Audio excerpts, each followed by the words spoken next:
komentari, Anda mengomentari fenomena sosial. Ini jarang-jarang saya menangkap pesan yang kuat dari seorang Ade Armando. Biasanya kan fokusnya di politik. Sorry kalau saya salah, saya juga kayak sok tahu menilai Anda. Tapi mengapa kemudian ini menjadi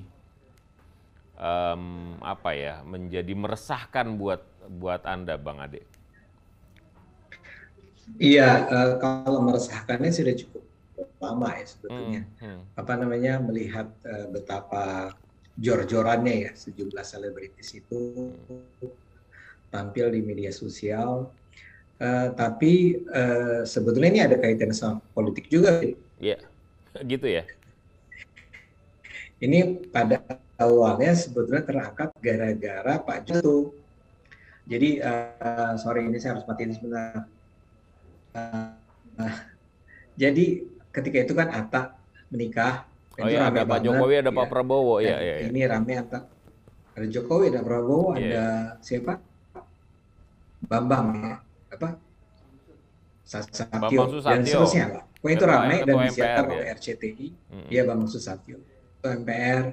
Dan itu disiarkan antara lain sebenarnya jadi rame karena itu kan disiarkan oleh RCTI pada awalnya. Kalau dia itu disiarkan oleh grup MNC misalnya, itu barangkali tidak terlalu rame, tapi karena dia live berhari-hari dari seserahan sampai pernikahan, maka itu jadi rame kan. Ada Koalisi Nasional Reformasi Penyiaran meributkan, mengkritik itu dan seterusnya. Nah kemudian kami di Cokro TV udah mulai agak rewel tuh, mau ngapain juga sih Pak Jokowi datang ke sana gitu ya. Terus dalam percakapan itulah kemudian muncul isu tentang itu punya sebetulnya selebritis yang tidak terlalu layak untuk ditonjolkan, ditampilkan, antara lain karena gaya hidup mewahnya atau penonjolan gaya hidup mewahnya.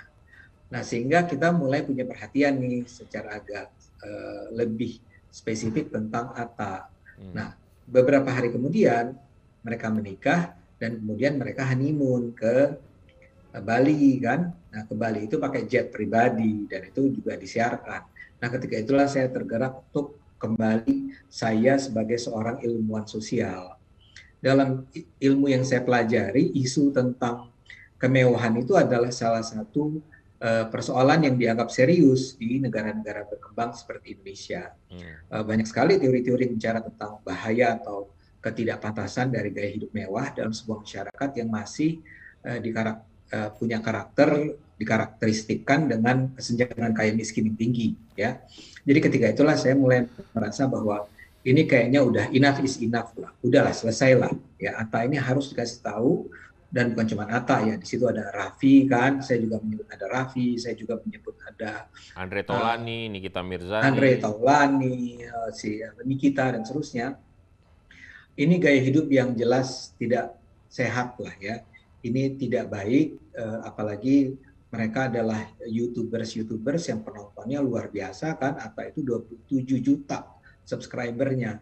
Jadi kalau Atta melakukan ini, maka dia akan menjadi teladan yang buruk. Nah, jadi saya kembali menjadi seorang dosen Fit yang harus mengingatkan bahwa nggak baik ini ya, stop ini semua ya. Anda boleh aja, Anda jadilah seorang YouTuber yang saya kan nggak ngeributin bahwa dia asyap dan seterusnya ya, bukan itu yang jadi saya persoalkan. bukan Yang saya konten. persoalkan adalah pameran kemewahannya. Jadi itu latar belakangnya kenapa itu akhirnya muncul, tapi ternyata meledak banget Fit. Dan dikomentari banyak orang, salah satunya Deddy Ya, dan Corbuzier. salah satunya yang terpenting adalah sebetulnya kan itu ditujukan pada penonton Cokro TV yang adalah audiens saya kan. Orang yang selama ini memang menjadi penonton saya. Tapi kemudian diangkat oleh Mak Lambe Turah kalau nggak salah. Ya. Ya. Kemudian diangkat juga oleh Deddy Corbuzier, dan ketika itulah dia menjadi viral kalau pakai istilah zaman sekarangnya. Dia menyebar sehingga dia menjadi percakapan yang jauh lebih luas daripada the original community ya, online communitiesnya saya itu lewat. Jadi nggak melewati online community saya, dia bergerak melampaui batas-batas dan kemudian menjangkau banyak orang, termasuk Atta sendiri akhirnya.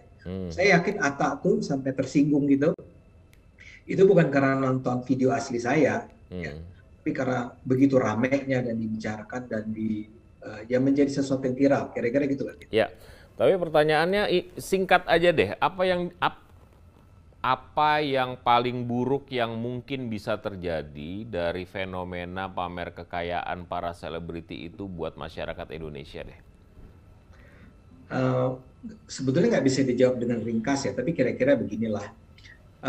Apa yang dilakukan oleh Atta sebagai teladan dan Raffi dan orang-orang lainnya, itu memberi contoh yang buruk tentang bagaimana kita hidup di tengah masyarakat yang sebetulnya ditandai oleh ketimpangan yang masih luar biasa ini.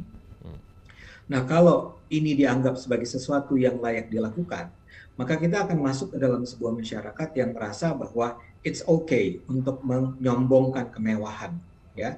Padahal kita tahu bahwa menyombongkan kemewahan itu bukan hanya menimbulkan rasa sakit hati, ya, tapi juga menimbulkan rasa marah.